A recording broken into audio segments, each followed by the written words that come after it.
Should the next Splatoon game be a free-to-play game, and if it was, what would it look like? This is a discussion that Kevin and I had during a Splatoon 3 session, and we decided to take that footage and put it into a video for you guys to listen to as what we're calling an accidental podcast.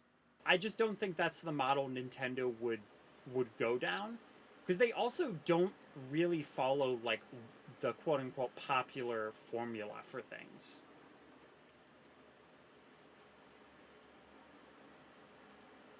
Yeah, I feel that. Just in my mindset, this game is like a very easy transition to free to play. You just make the weapon tickets like a currency, basically, right? That's just what you'd have to do.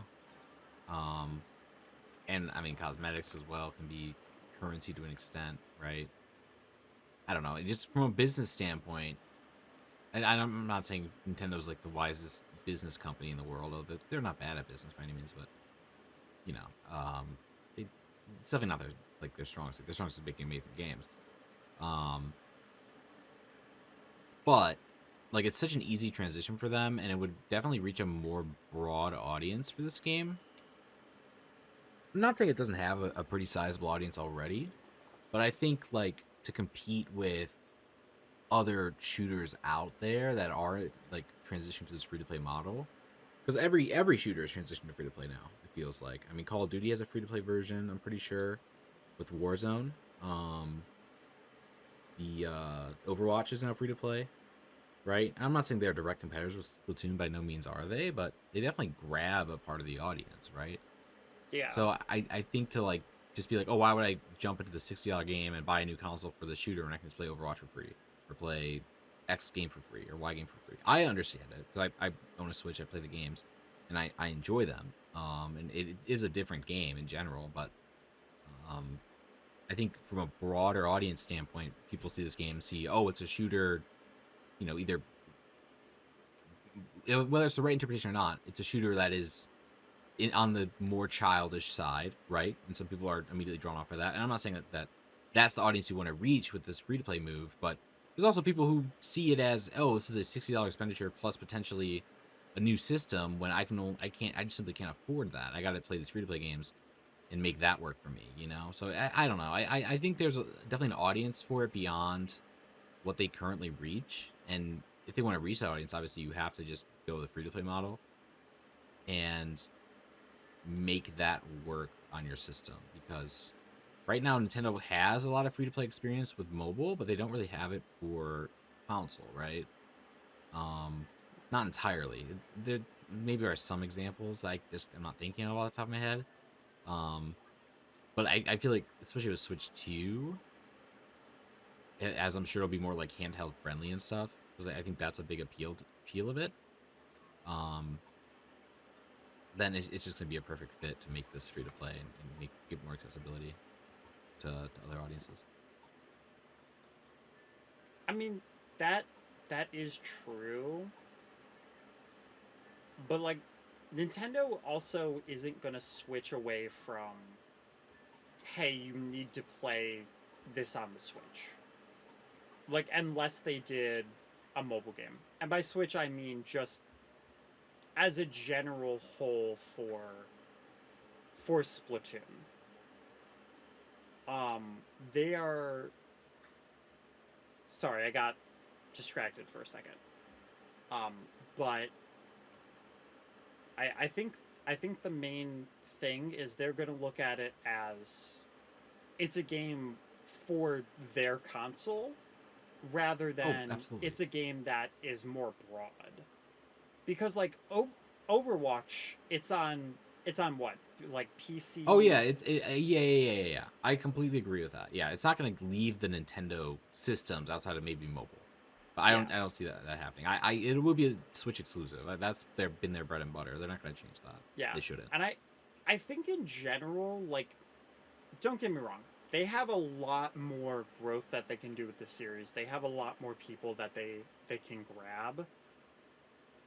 But I think in general, like, if you are interested in the Switch and like you might be interested in this game, I think they've grabbed a lot of that audience and trying new things, new developments, new styles. Like that's what's going to grab the audiences, like the people that they haven't gotten into the audience.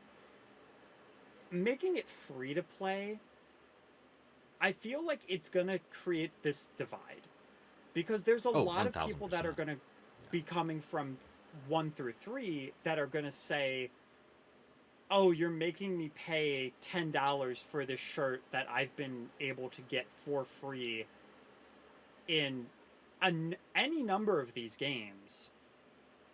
And they're not going to see it as the same way as newer people.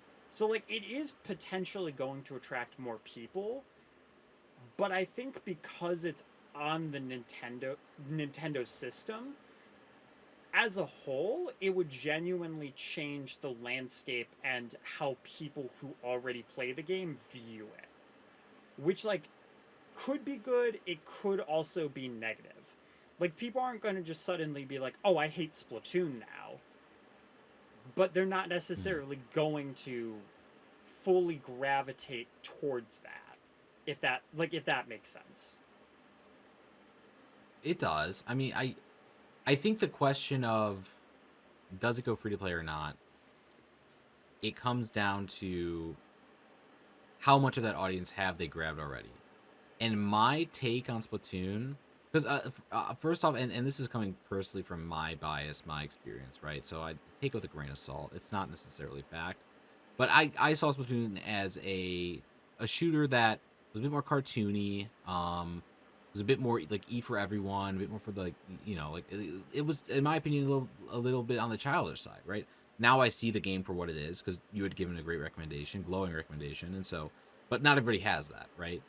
And my theory, my take is that there's a lot of people who don't really have that opinion necessarily, but maybe they do have that opinion, but maybe more so it's just like they see a game that's like, oh, it's really interesting and unique characters, but doesn't really like scream Nintendo to me.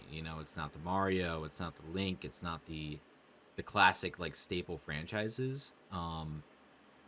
From a younger side, I totally see the appeal because it's really colorful things. Shooters are very popular. It keeps kids away from Call of Duty. Great stuff all around. Because Call of Duty is a toxic cesspool. But beyond that point, um, I think there's a lot of people on maybe like the demographic of like maybe maybe like 16 to like 26, we'll say, broad demographic, sure, but that are seeing this game and don't want to give it a shot because they see, oh, it's a $60 price tag for a game that looks like it's not made for me necessarily, and doesn't have those main staple Nintendo characters on why I bought the console in the first place. But if it's free to play, then that barrier of entry is completely gone out the window, right? If you're a college kid who's looking for a new shooter to play, oh, boom, this game's free. I'm already buying a Switch for the next Mario game. I might as well just put it on my console and give it a go, right? Versus, oh, I just spent an extra $60 for this game. I think that's such a huge barrier for a lot of people. And also from a monetary perspective, it would make bank for Nintendo. I mean, like from a business perspective, it makes perfect sense. From a player's quality perspective, which I think is the side that you're coming from, it how rough is it going to be for those players who are going to this new game and seeing, oh, the same shirt that cost me nothing is now costing me potentially $10 found in a currency of a certain type. And I to that would say they need to make costumes in the new Splatoon that are a lot more eye catching and a lot more unique and special. Like have like those Nintendo character staple costumes. Have a Link costume, have a Mario costume, etc., etc. Right? Make new costumes that are more engaging and interesting. That would be those monetary ones, but also have maybe some more the basic gear like you have now that's maybe more free, and you can maybe get with like a free currency or maybe are much less of a currency. You know what I mean? So I think there's a way to do it. I think it's a very tight line, and I completely agree with like what are the reactions of the current Splatoon players? How are they going to feel? Because at the end of the day, they're still going to play it. It's Splatoon. They've invested so much time into this game. They're not just going to throw it away, in my opinion. Um, by no means would they do that. And I feel like the model makes more sense because it'll probably make people want to play the game in a longer duration of time. Potentially, if there's like daily missions and like a currency they have to actually fight for. um, just from a player behavior perspective. Again, I don't think it's like necessarily like, oh, it's the best answer for it's not a consumer friendly answer, but I think just from a business perspective it makes sense, and also just to unlock the barrier of entry for certain players who may not see the value in jumping on this game. That's always a plus at least. Um, but yeah, we'll see. I'm very curious what route they go with this game. They might even like lower the barrier to entry to like $30 or something, and then have like some microtransactions within it. That's something that is happening, right? So maybe, but I'm very interested. Yeah. Obviously, I'm very interested. I mean, you bring up a lot of fair points. It I, it's also Nintendo though. Like I Oh think yeah. um I think the biggest question that I would have if they were to go that route is why not do that with Splatoon 3? Right? Because you already have Splatoon 2 on the Switch. You already have a lot of audience that was waiting for the next Splatoon. They have the catalog, all that stuff, right? So if they were already going to do that, I feel like Splatoon 3 would have been that window if they were to have made that free to play model. Um I'm not saying that a sequel they couldn't just take the next step and go free to play, but because of the situation this game was in, like it released middle of the life with like Splatoon 2 already on the system. Millions of people already have it. So there's already a big install base. But they still put it at that $60 price range. And had they done this as a free to play game, I could absolutely see your point. But I feel like Splatoon 3 was absolutely that window. Mhm. That's a really good point. I to be honest, I don't know why they didn't. I think maybe it just wasn't quite necessarily the trend yet. Because I will say, like, it is definitely a trend that these games are going free to play now. 1,000%. Like, a lot of games are going free to play. Overwatch is probably the main catalyst because it was also very successful. There were a lot of negative reviews with Overwatch 2, as a result of them dropping the PvE mode that they were going to add in. Um, Even though they promised that it would be a part of the game. And that caused a lot of negative backlash. But overall, the game performed very well with a lot of new users and new downloads and just new players to the game. And I still think it's doing okay relatively, despite all the negative backlash that it got earlier. But I mean, I feel like it's just such a huge trend now, like for companies to find these free to play shooter games. Um, and like this is like just such an easy transition in my eyes to be like, okay, let's just make this free to play. Let's add different currency systems, everything. So like just from a like from my perspective, like it makes sense to do it. It's a great pull. It's a great addition to whatever other Switch 2 games are going to be coming out. Um, but I don't know. I would also have to know like I think for me to like know or not whether it makes sense is I would want to know how well Splatoon 2 did as a release poll versus something else. Like I think Breath of the Wild was out at that time or something like Odyssey maybe. I forget what the release titles were for the Switch originally. Like cuz if that didn't perform very well as a release title compared to those games, which I mean compared absolutely, but like did it perform well period? Um that would be the thing that like really answers the question. Do you add this as a new release for Splatoon 4 at this point? Do you do a remaster Splatoon 3 and make it still paid or however you want to do that? I don't know if they're going to do backwards compatibility or not with that. Maybe they do, and if they do, that'd be great. Um, but I like there's so many different business decisions going into a new console and with this series in general. Because it is such a it's a very out of the ordinary title for Nintendo.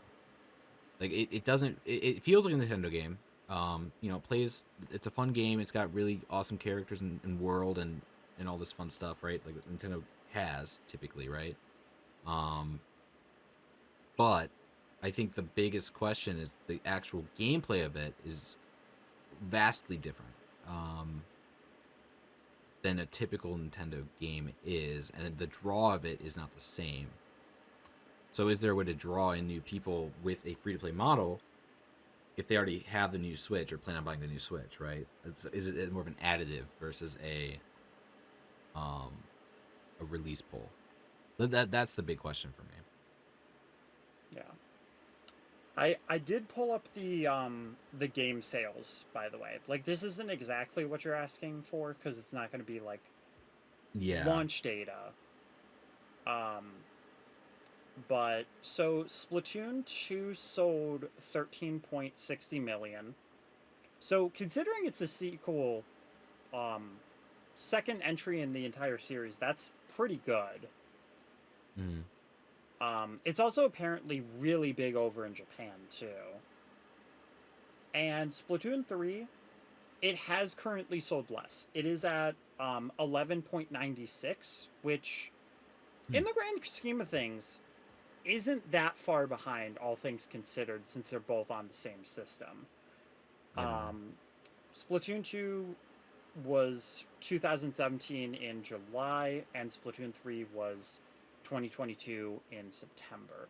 So, um, that's the current stats for that. Splatoon 2 is the 16th best selling game, with Splatoon 3 being the 21st best selling game for the Switch. This information is on Wikipedia, so some things may be out of date, but unfortunately, the Nintendo IR information only goes down like the top 10 games. Mm-hmm. Yeah, the Japan angle is really smart. There's a Forbes article that's saying it sold 3.45 million in 3 days, which is fantastic. It's the fastest selling game in Japan, um, of all time. It seems like. I mean, not of all time, but no, yeah, it is all time. So that's fantastic. Um, yeah, that changes things for me a little bit. Not a ton, because I still think that what I really need the numbers on, and this is not something that you would be able to find or I would be able to find, is how many people bought a Switch because of Splatoon 2? That's the real question in my eyes. Yeah. Versus, is there a move for them to make where they can say, hey, you can buy Mario Odyssey 2 on release, and you can also throw Splatoon 4 on your Switch for free, right? Something like that. Um, I think that there's definitely potential there.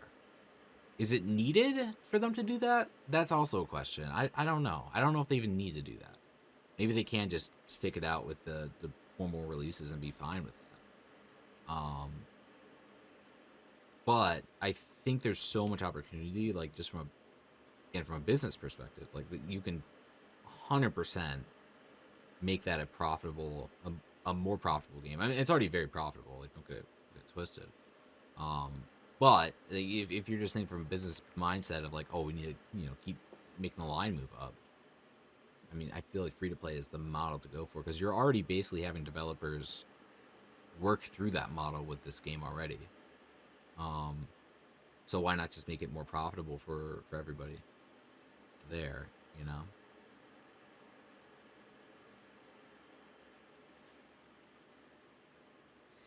I think also like how many people are buying Splatoon like post launch, Splatoon 3 rather, because they hear new announcements and new updates with the game. I think that is also an interesting number to uncover. Because like have the updates attracted new people, or has it been more of a, oh, we have these updates for the people who are already here, and we're not really like acquiring as many new people as we could potentially with just a free to play model where you can just download the game at any time. So there's a number of considerations I'm sure they're making, and I don't have the answer for what is the right decision or what's not the right decision. But it really depends on how they deliver it if they go free to play. Because it can be hugely successful or it can absolutely disappoint and upset, depending on how they monetize everything. So it'll be interesting, regardless. I'm very curious how they grow this franchise and grow this IP. Yeah. I do also have another question. Uh huh. So for a lot of free to play games, because I haven't played that many, so I could be completely wrong. If and if I am, feel free to let me know. Hmm. So, from what I've seen from Multiverses, Disney Speedstorm, with a free to play model, a lot of what you unlock is A, cosmetics, Hmm. um, and B, specific characters. Like for Agreed. Overwatch, you're Agreed. not Yeah. necessarily unlocking, let's say, a specific gun, and that's all you're unlocking. You're unlocking a gun and a character, and you're trying to get those characters for Yeah. the Yeah. character as well as the weapon. So I'm gonna. So Overwatch is a great example, and it's a game that again, I am biased towards. I do like Overwatch. I used to not like it for a minute when they removed the campaign, and then I kind of grew back on it because the PvP is actually really fun, for me at least anyway. But regardless, Overwatch, all the heroes in the game, they by default have their standard gun. They only have one gun, and all of them are free regardless. Like they used to have it where you did have to either pay for them or unlock them through a bit of a tiresome challenge.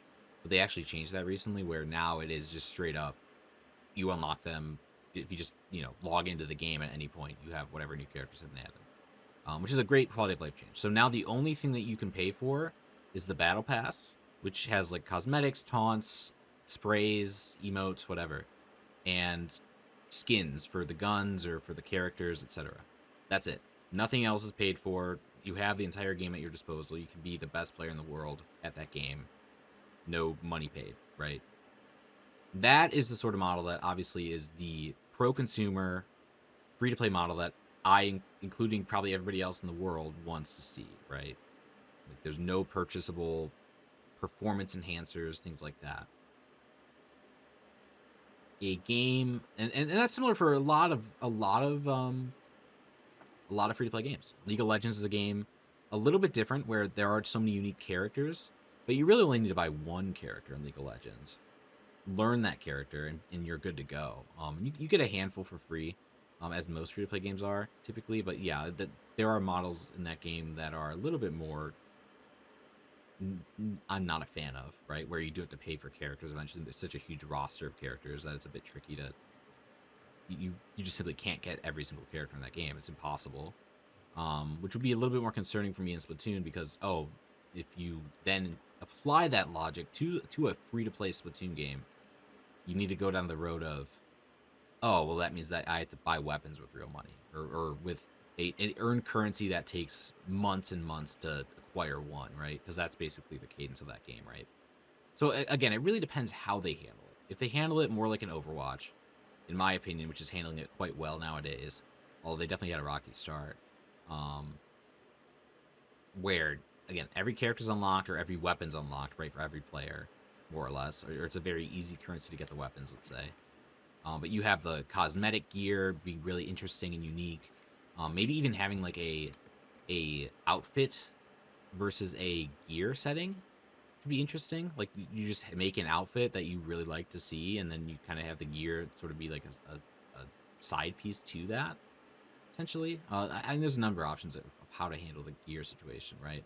But I think that's the key difference, right? You can't put gameplay performance enhancing things that will boost your odds of winning into a free to play system that you can pay into.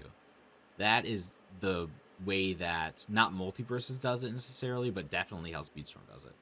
And that is definitely not something you want to see from a free to play model. Not what I'm prescribing, but definitely that the more that Overwatch, like just cosmetics, right? That's the key thing that people will pay for. People will pay for it, right? They'll pay for a battle pass that's got a good value, et cetera, et cetera. Yeah. I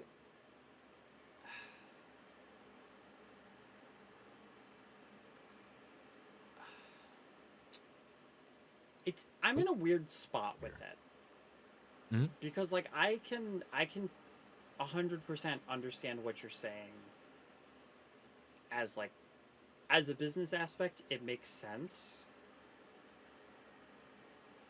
When I'm thinking about it as like from Splatoon 1 to Splatoon 3 and onward, I think I'm mostly thinking about how much would have to change for the ecosystem. Cuz like even if you do like keep the battle pass, you make it free to play. Let's say it's just animation, cosmetics, that's the battle pass. Maybe it's $5-10 for that battle pass to get all that stuff. Mm-hmm. In general, I feel like that wouldn't be the worst thing, but also like there would be that feeling. I don't know if everybody would feel that same way, but for me, I Oh, feel like it yeah, would have kind of like a weird, almost like icky feeling, being like, oh, okay, I am now paying $5 for this. Like I still feel that way for NSO. Do I still pay yeah. Mm-hmm. for it? Yeah, but which that could also be another argument. Like it doesn't matter how you feel about it, you're probably still going to pay for it anyway. Um, but like if we do go down the route of, like you said, with the tickets being the like actual currency, I feel like that as a whole would just be such a big issue for me because like there is that leveling up system in this game,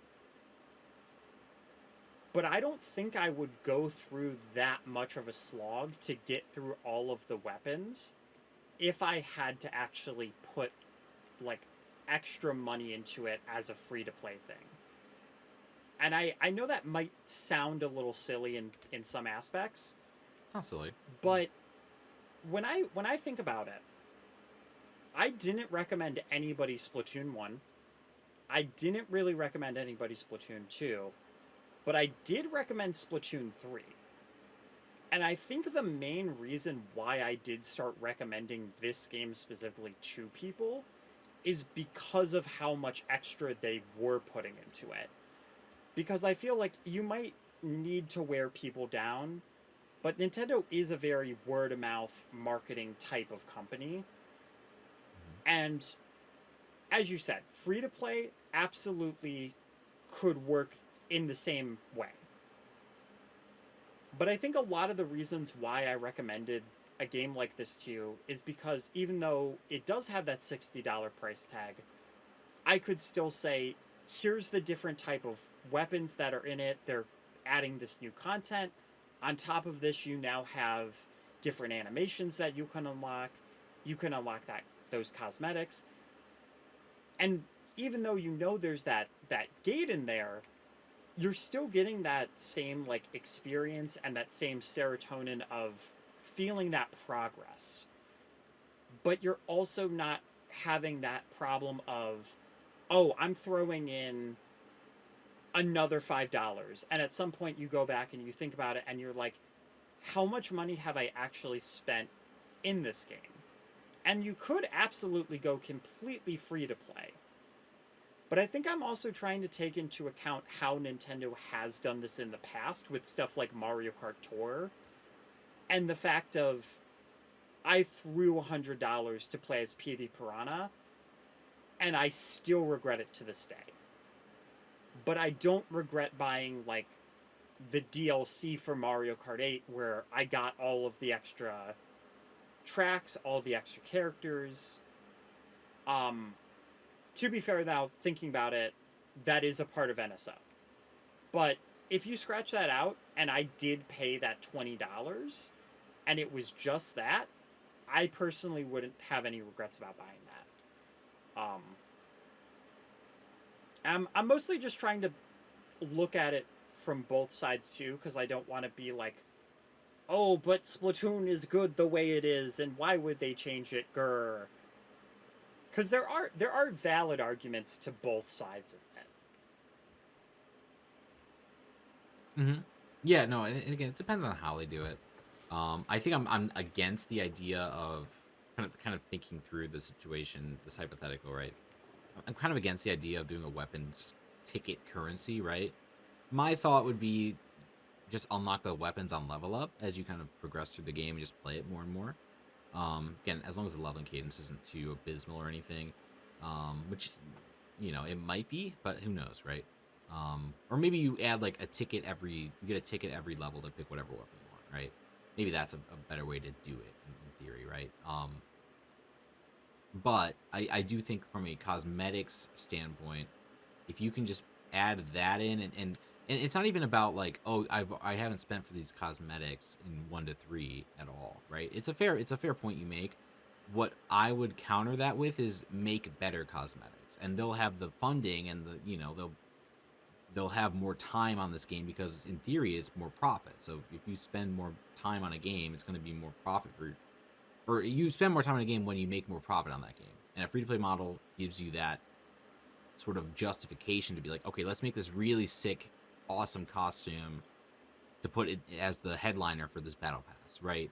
Or this really cool like Squid Kid character design that reflects like a certain like character from the series, or like something like that, right? Like instead of just having very, I mean, stylish clothes, I will say. I do like the style of the clothes in this game. But you can have those clothes kind of be more the free to play option, and then sort of have these more like unique gear sets, like a Mario costume, for example, right? Things that pay homage to some of the Nintendo franchises, or things like that, right? That sort of highlight um, why the free to play model makes sense, right?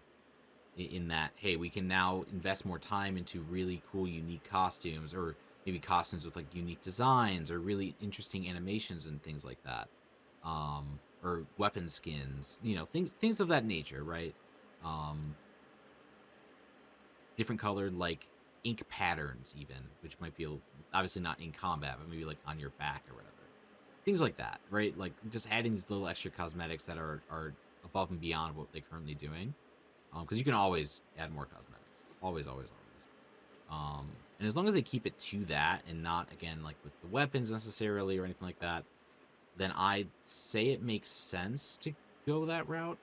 Um, but also again, I understand what you're saying, where it's like, look, like there's a ton of value in keeping the $60 version of this game as well, right? And obviously the fans are probably going to be more on board with that, at least the existing fans, I would say. But then again, you're missing out on a lot of the audience who maybe doesn't want to spend $60. So it would stay a very popular title for Nintendo.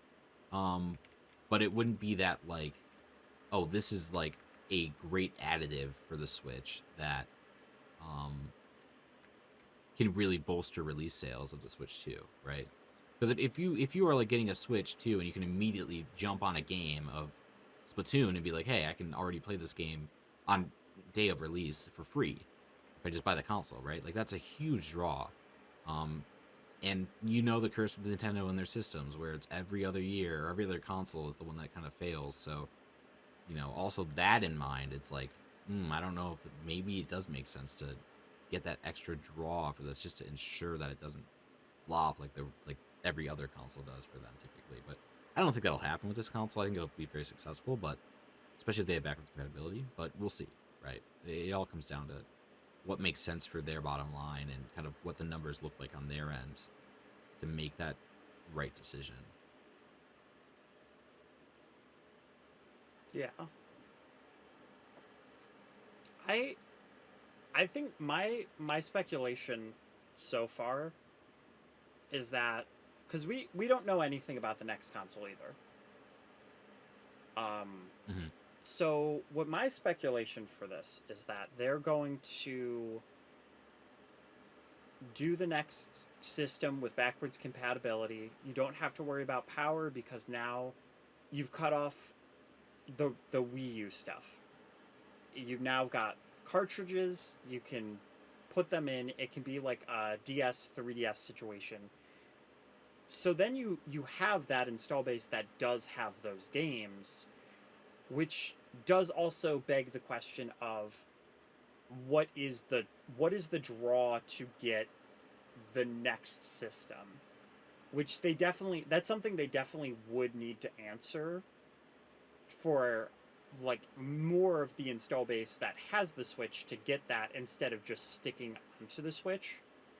Mm-hmm. But I'm thinking that like a lot of the times what Nintendo seems to do is at least what they've been doing, right? Before they would just rip off the band-aid, say, hey, there's backwards compatibility, there you go. But they're in a very unique situation now where when they do backwards compatibility, instead of saying, hey, buy this brand new port of Donkey Kong Country Tropical Freeze with funky mode or whatever, they can say, hey, this system has better performance, you can now play this stuff, and here's Splatoon 3, which is still getting new content, maybe a few months to a year into the next console, and try to incentivize a little bit more, push those sales a bit more.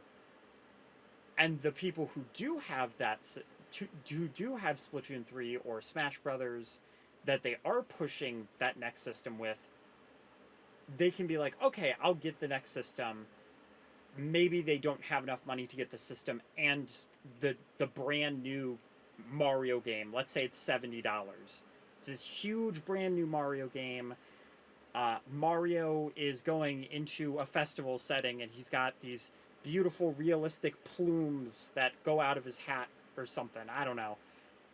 And everybody loves it, but they're like, ooh, $70 is really steep for this game. I don't really know. But somebody like me might be like, oh, I already have these games. I can put them into this new powerful version of the Switch. There's still new content going on. Some other people might see that, and let's say Nintendo, they probably won't, but let's say they do, hey, new system's out, Switch games, you can play them on this new system, better performance, and we also have a sale.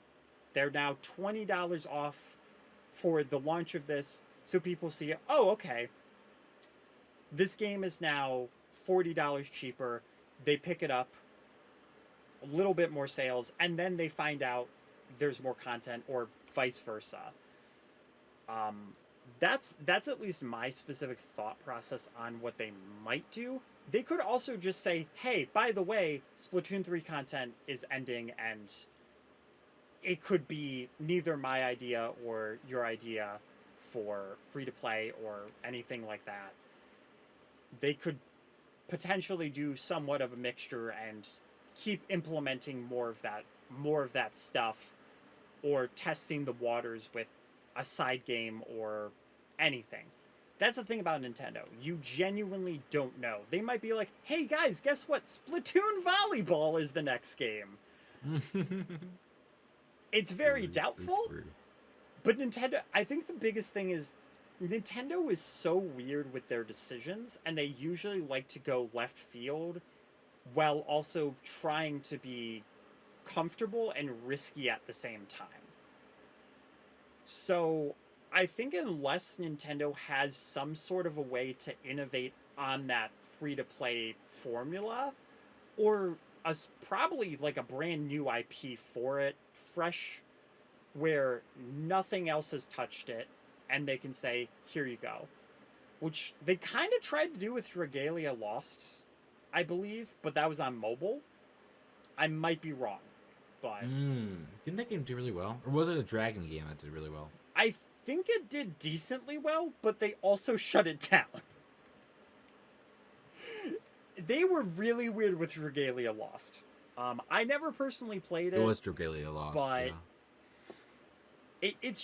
It's one of those things where the way Nintendo operates and the way they work, I really don't see them with a majority of games trying to go into that free-to-play market just because of how Nintendo likes to make games. I could absolutely be wrong. My feelings aside for Splatoon or other games, they you could be right. That could be the step that they're going, and they feel that's the best thing that is for the series. But it's really hard to say, and at the end of the day, it is just speculation and a fun discussion to have. To be fair, um, True. That. You know what I really want? Because I am pro free to play, but what I really want to see is I want to see them do Splatoon 3 on Switch 2. If you already have Splatoon 3, you have everything unlocked, you keep everything that you unlocked, and then they start implementing like a season system for new players. You can play it free to play. You can jump on and get like the new cosmetics or whatever that they come out with, and you just keep the same game, but you have again that free to play system now. So new players are coming in, injects life into the game, all that fun stuff.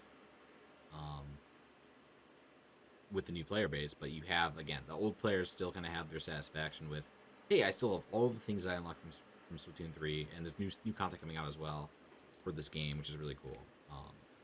That's what I really want, like deep down, but I don't think that that's possible. I don't think they'll do that personally. Um, but like if I was like, if in a best case scenario, if what I wanted was X, that would be the X, right? yeah.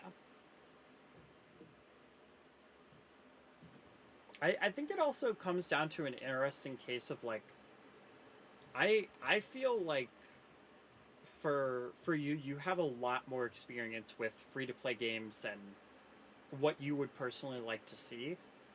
I Mm-hmm. haven't really dipped my toes into free to play a lot, like a lot, and I'm also super biased, and I guess you could say a little protective of a series like Splatoon because I played it for so long and so many hours.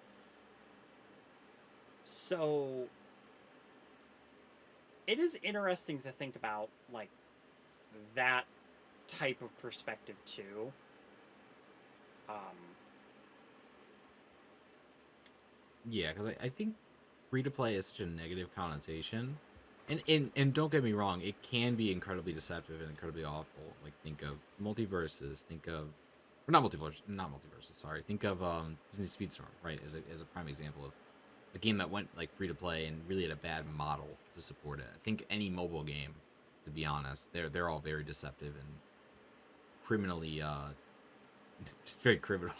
I feel like criminal is honestly fair to. They're not actually criminal, like not legally, but you know, like they're very deceptive practices, right? With like how they do microtransactions. Like think of like stamina bars from back in the day with mobile games. Like you need X stamina to do X thing, you know. Like that, of course, is like I would say like old school free to play systems where they used to just try to hemorrhage as much money as possible from people. And I think now we're shifting to an era where like free to play is seen as such a profitable thing that people are taking a slightly less cut on these games to make a better quality free to play game where it is more of a service model, right? It's a game that is supported by an active team of developers and designers, et cetera, et cetera. Um, but it gets its monetization through battle passes that are um, consumer friendly um, and cosmetics that you have the option to buy that are really cool looking and but you don't need to buy them by any means. You know, it doesn't improve your gameplay. Just is a cool cosmetic for some of your favorite characters or your favorite weapons or your favorite, et cetera. Right? So it's it can be a very positive thing. I think we're shifting towards a very positive light with it. Um, just from again my experience with free to play, I've seen a lot of really bad games do a really bad job with it, and a lot of games do a really good job with it. So it really just depends the model that people pursue, and as long as Nintendo pursues a good model, which granted I give them a grain of salt of trust with that, but um, you know, if they solve it the right way, like that, a lot of people are kind of figuring and cracking the code nowadays. Then I am all for getting the game in as many hands as possible. Um, who want to play the game and aren't barriered by some money amount that they don't want to necessarily spend because oh that's $70 out the window that I can't refund because Nintendo doesn't take refunds, right? So I don't know. That's just my take. I hope that they go free to play, but I hope they do it right. That's my key take. yeah. I mean, that's fair.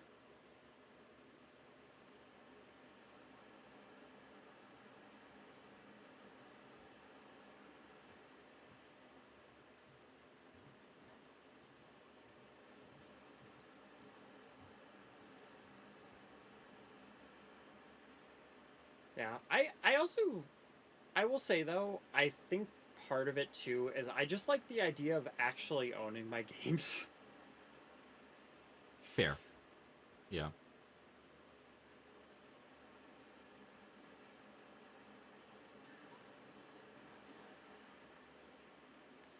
The other thing too is I get I it. like buying physical games, and I mean they are not going to do a physical of like a free to play Splatoon 4. No, So never. But think of it this way, and again, this might not be the answer you're looking for, but I just want to make the comparison. Think of movies nowadays. Think of TV shows. You don't buy DVDs anymore. You don't buy Blu-rays anymore. actually, You my family download on does. Netflix. But the majority let's the majority of consumers, let's say, will watch it on Netflix and have it on a subscription channel, et cetera, et cetera. You'll buy your absolute like cult favorites, absolutely. But also, I don't know. I feel like in a free to play model, they're never gonna have a cult favorite game. You know, they're not designed to be that necessarily. Maybe that's where some of the concern is, um, which is fair. But I think as a lot of games sort of drift into that realm of free to play, and as more of them become free to play, it's like I think this is just the natural progression of where things are going. I mean, heck, even like Xbox Game Pass, which is like I think a $20 subscription that you pay for like a monthly. You get like so many AAA titles for like $20 a month. Period. Like, and it's all access based. You don't actually own the games, but you own the pass that has the games unlocked, right? That's a very common thing for Xbox users to be like, hey, I have this Game Pass that lets me play the newest Call of Duty game and the newest Halo game, et cetera, right? Just for a $20 purchase, don't have to buy any games, right? So I think just the subscription model in general. I'm not saying Nintendo should do that with their next console. I mean, maybe, but probably not. Um, but regardless, like it's just the idea of owning your own stuff is sort of like an idea of the past nowadays almost. I wouldn't say it's an idea of the past, but it's very much getting there, where it'll probably be there in the next like 5 years. Yeah, I mean that that is true. I think it's kind of a different argument though for free to play and streaming stuff. Oh yeah, absolutely, completely different Cuz situation there. I Yeah. absolutely do agree, like having that option, like I think I think the big thing for that for me is the option. Cuz I Xbox is Mm-hmm. definitely going to start going that streaming side. Like nobody's talking about the Series X and the Series X. If I'm wrong, feel free to correct me. But as far as I know, like PlayStation 5, other than people not being able to find it for the few years, for the few first years, a lot of people are talking about that, the exclusives on it, the gameplay, the controller. I've heard a lot more about that than I've heard about the Xbox. What I've heard about the Xbox so far is there are no exclusives, and people saying, why would I buy the Xbox? And I know Mm. that Xbox One wasn't doing too hot either. It is Microsoft, so I'm sure they have a ton of money that they can just throw at it. Yeah. But I could see them going more of a route of streaming service. Like they started kind of putting games like Banjo Kazooie, Cuphead, more like original games into cloud service stuff to access on your Switch. So I definitely Mm. think from that angle, absolutely. Like Oh yeah, that's been Xbox is brilliant. going to probably become the streaming game type of service. Whether they're going to keep making consoles or not, I would I would say probably not, but also it's Microsoft. I feel like if they're hurting a little bit on the Xbox front for a few years, I don't think they're going to be that upset about it. Yeah. Um, And I will say just to preface, the new Xbox, it is selling worse than the PS5, which I think was expected, but it's not like failing. I would say I okay, don't think it's failing necessarily. It's doing okay for itself, I would say. So I think they'll keep making consoles, but I think they're definitely looking for a new position in the market, if that makes sense, right? They're yeah, definitely looking for like that thing that's like, oh, this is Xbox, because the Halo franchise, hate to say it, but it's kind of died, and I think their exclusive stuff in general, and Halo hasn't died. Let me rephrase that. It's not died. It's not dead. It's just it never. It's not the same thing it used to be, where it was like, oh my gosh, Halo 3 was like the game that you would play, or Reach was the game you would play. Um, versus now it's like, oh, it's a free to play game, another free to play shooter, by the way, on PC and Xbox, right? And also I think the fact that they got rid of their exclusive things, where now every game that they do is on PC as well. Pretty much. There's like maybe a few exceptions, but that is definitely killed by their market share. Where now PC gamers are like, okay, I'm just gonna pay for Nintendo and PC, and that's it. It's a very common thing that I see now. So it's. But yeah, I think they're looking for a different like part of the market, right? Like Nintendo obviously has their exclusives. Nobody's gonna beat that. Nobody's gonna beat their quality of product that they make. PS5 has again some fairly good exclusive games and exclusive titles to certain franchises, right? yeah, But also it's just seen as publicly the better of the two in terms of quality of games and console and software and everything, right? Just public perception is much higher on that console. And then Xbox is sort of doesn't really have its spot in the market. I think streaming is definitely the place they're going to explore further with like their Game Pass, etc. Which is objectively a great deal. But also, you know, it comes down to what does the consumer want in that situation, and I think a lot of people still want either ownership of games. I feel like it's an important thing for people, um, for sure. It comes back to the free to play discussion of like, obviously you wouldn't own necessarily a physical copy of a free to play game or even a digital. I mean, you would own a digital copy, obviously, but it comes down to the discussion of like, is that the game that you need that physical copy of, right?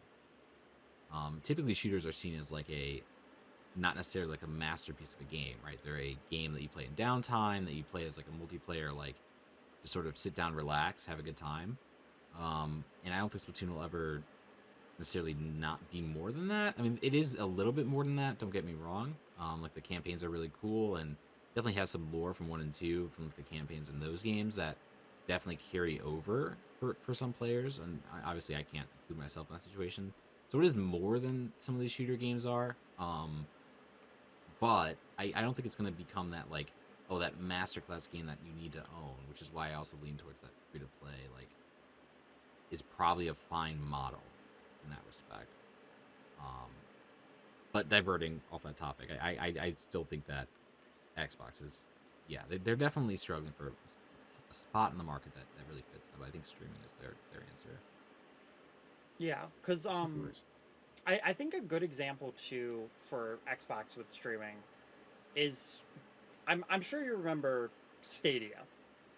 Um, Oh yeah, yeah, Google tried that. The problem with that though was that they marketed it as, hey, it's a gaming streaming service, but you still had to buy the games. right. And that was the main thing. You needed to have their controller, you needed to buy their games. With Xbox Game Pass, it sounds like it's, hey, buy the pass, plain and simple. You get these games that are currently available. I think Mm-hmm. that as an overall like strategy is a very smart business strategy. Because a lot of games, especially when it comes to Xbox or PlayStation, they are a little more story based. And unless you're talking about like Halo, Call of Duty, your general shooters or multiplayer content. So I think a lot of people are going to look at it and be like, "Oh my gosh, I love, let's say Spider Man." I know it's not Xbox, but I don't know enough Xbox games. Um, Mm-hmm.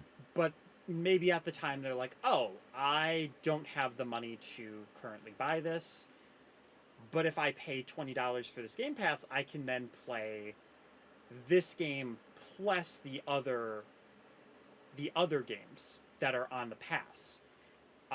And then maybe next month they're like, okay, well, I finished that game. I didn't buy it, but here's some more, and oh, I have another extra $20, and here's another game I'm interested in. Hmm. I think now that I'm talking about this, I think that would be a model that Nintendo would be more interested in as opposed to free to play. Um, just because, like, NSO is kind of a good example of it. They're kind of already doing it. It's just that they're doing it with a Hmm. lot older games. I don't know if they'll necessarily ever do it with new games. I'm still of the belief that GameCube. I think they should do a GameCube NSO, but I think they're going to see it as, oh well, these games are a lot bigger. We can remake them as opposed to an NSO treatment. I hope that I'm wrong on that, but that's kind of the feeling that I have for it. But Hmm. if anything, in that sort of vein of Nintendo is giving you this game for non-retail price, you don't own it, you can play it. I feel like they would go like that Game Pass route. It's an interesting idea. Yeah, I am. So I overall I like the Game Pass idea in theory. Um, there's always going to be a barrier to entry with money, but obviously the barrier to entry is much less if you have a monthly subscription. Um, from at least a monthly perspective, right? Like a budgeting perspective. Like it's a lot easier to budget that than like maybe it's not easier to budget. I don't know. I think I don't know. I like the system for Xbox. I don't know if it works necessarily for Nintendo. Um, just because the games of Nintendo are like so much more replayable. That makes sense. So I feel like it wouldn't really. I don't know. I truly don't know the answer if that's the right call or not to go with that model. Because there are pros of like, hey, yeah, you can just play all these games, including like a game like Splatoon that you maybe never tried, if you just have this subscription for your Mario 3D Mario games, right? Um, but at the same time,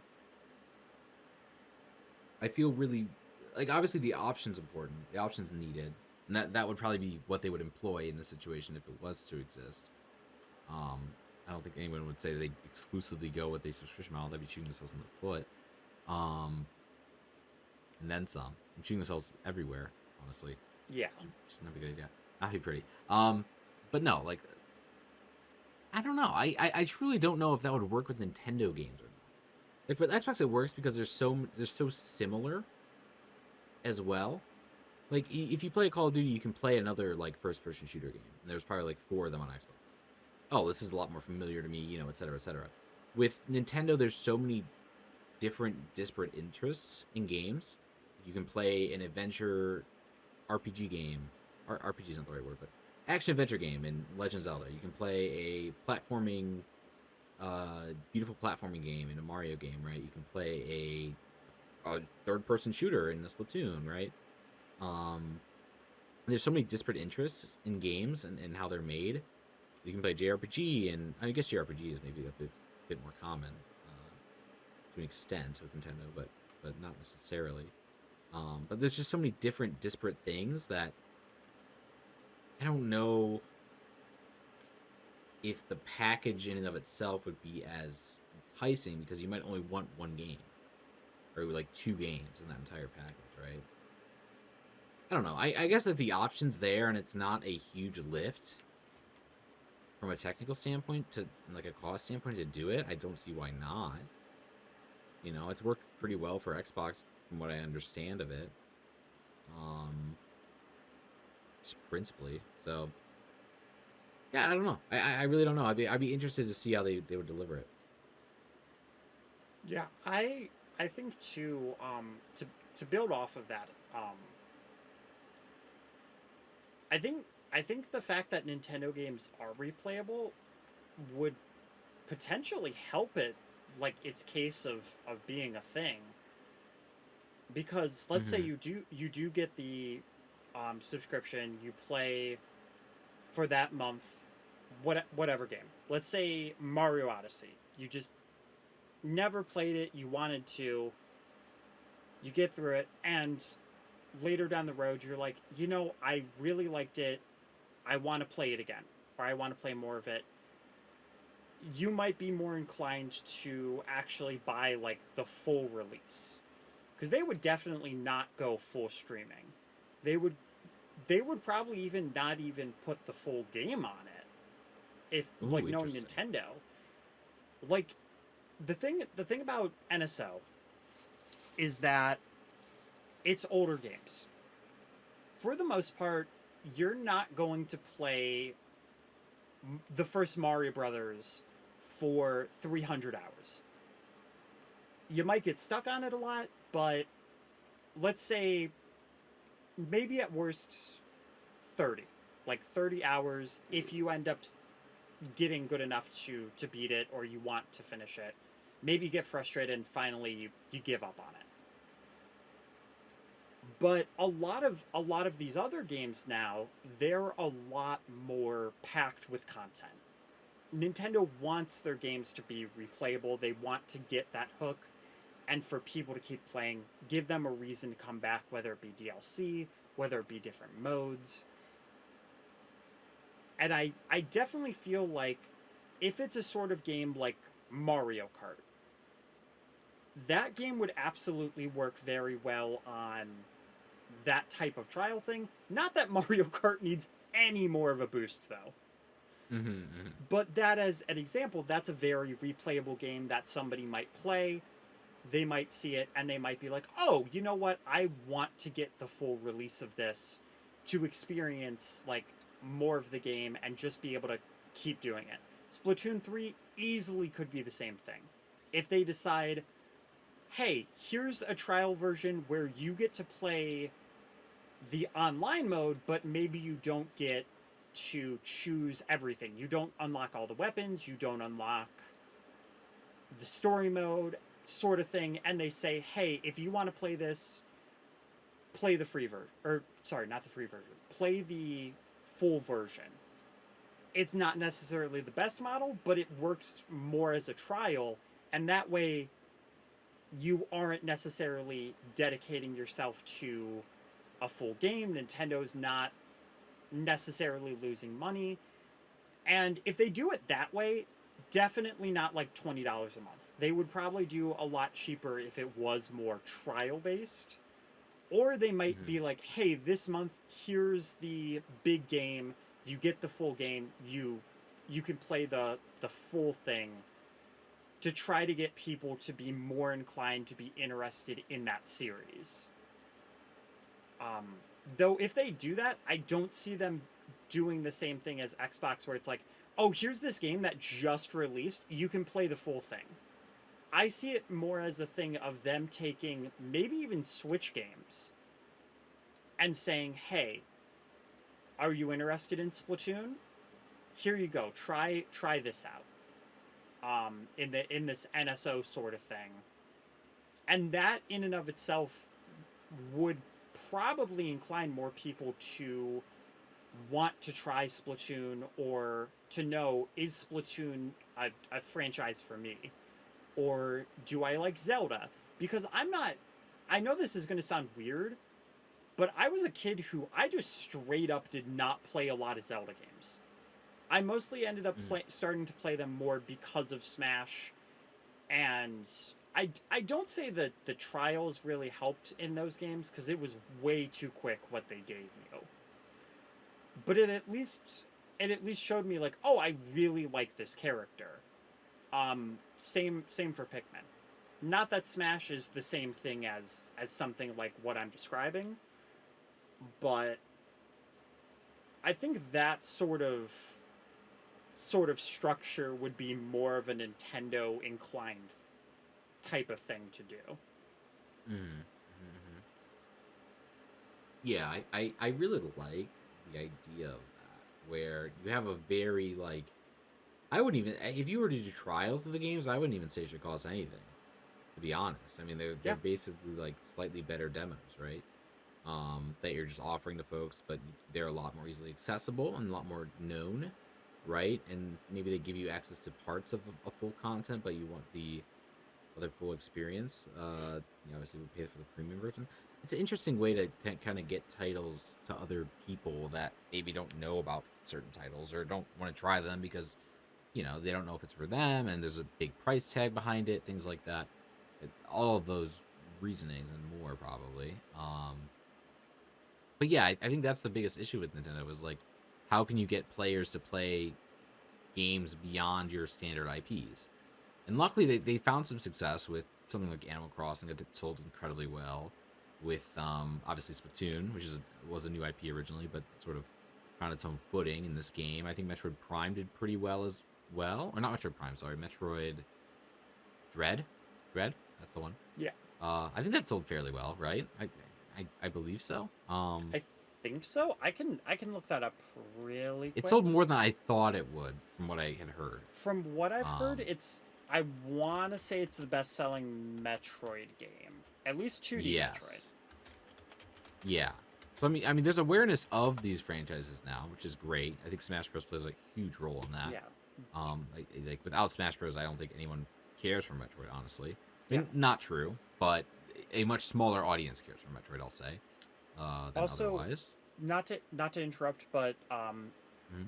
it says over 3 million units worldwide, which Okay, overall, like in the for a grand Metroid scheme game, of not bad. things, it is a little bit smaller. But Yeah, considering what Metroid series has been through, that's actually a pretty good number. absolutely. Yeah, I would not be upset by that number.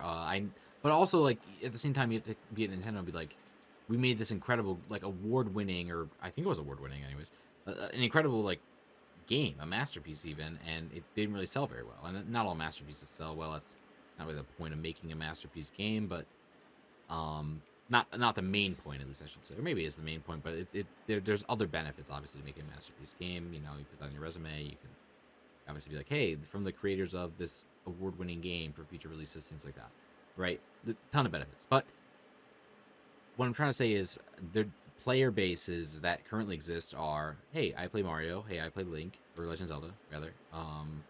Hey, I play, Splatoon, maybe is now a mainstream, or maybe even Animal Crossing is now a mainstream type of thing. And I don't really touch a lot of the other Nintendo properties, or if there's a new Nintendo property announcing, like I'm not really going to be interested as much because I personally don't know. So I think just eliminating that barrier of entry is so massive. It's even a thing where like there are series on like because Xbox used to do this where they used to give away a free game a month if you were just an online member, like just like free like premium like $60 games that maybe were just around for a while.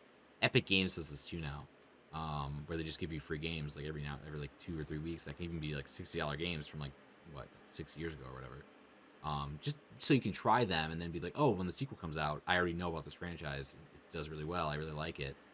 So I actually like the idea more of sort of implementing like an Epic Games style thing where like, hey, let's say this, not necessarily a Mario game, but let's say like this not obscure franchise, but maybe a less known franchise, like I don't know, like let's hypothetically say a Captain Falcon F-Zero game comes out on launch, and then 5 years down the road, they're like, okay, we have this free game system where we offer free game once a month or whatever. Let's offer up the F-Zero game 5 years down the road because nobody's going to really be buying that game, right? And then let's hype up F-Zero 2 so people can have easy access to the first F-Zero, be like, hey, I liked this game. Now that the second one's out, I really want to play it. I've definitely bought games because I played the free version or the initial version of it on a free copy, and then I was like, I'm going to pay $60 for this next because I really loved the first version. So even implementing something like that would be interesting, where it isn't even just like a trial version, but it's just like, hey, thank you for being an online member. Here's a free game of F-Zero that was released 5 years ago, but it's still like a really solid game and you might enjoy. Yeah. Oh, bless you, Lily.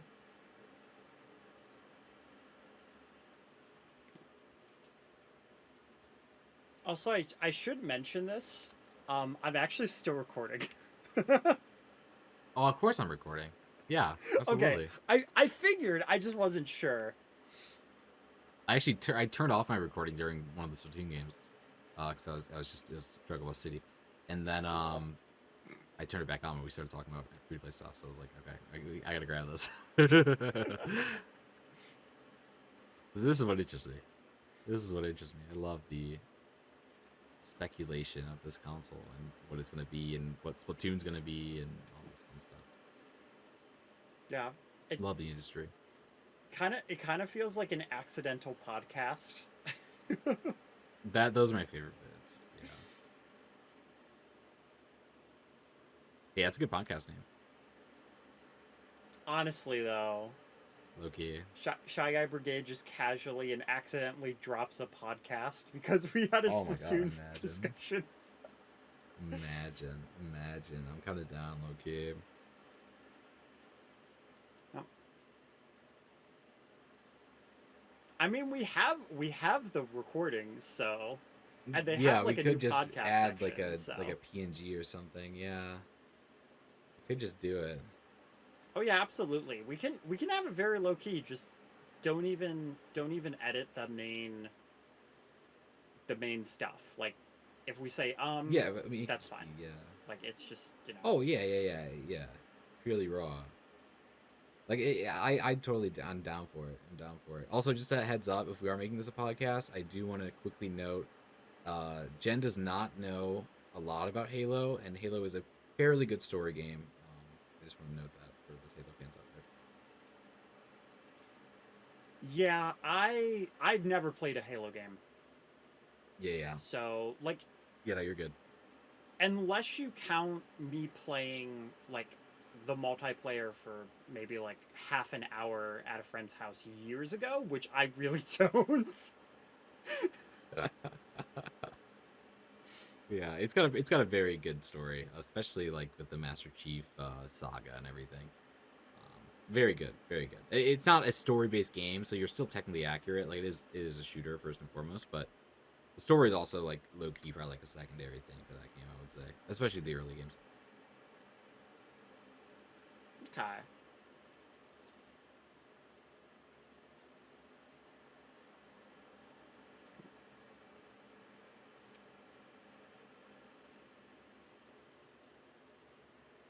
Well, okay, well that's podcast episode 1. Apparently, maybe I don't know. We'll see. We'll talk about it. I mean, it would be kind of funny. It would be good. It would be good. It would be good. I would not. I would definitely not be against it. Yeah. Not one bit. Not one bit. Also, like, we So don't even yeah. necessarily have to make it a regular thing if we call it like accidental podcast. Literally, yeah. The name implies it's not scheduled. Yeah. Yeah, it's just like, whoopsies, I did a podcast. Right. Yeah, at first I was like, I should probably tell him that I'm still recording because we've actually like been talking about this like an hour after we stopped playing. Oh no, I knew. We were still going. I mean, if not, I had it. Oh man. I know you do outros. You do formal outros. So like, I was like, okay, we're still going until I hear that. Oh, absolutely. Well, at first I thought it was just gonna be like a few minute thing, and then we just kind of kept going, and I was like, you know what? Frick it. Yeah, we kind of just do that. You're usually Um, not for this I long, love. but Yeah. yeah, I gotta get to bed. I think this is like the longest we've actually done that. Like even past I'll regret this tomorrow, and we've had some like 15 to 30 minute outros. Yeah. Oh yeah. Absolutely. Cool. Okay. I'm gonna stop recording now. I think we're good. Okay.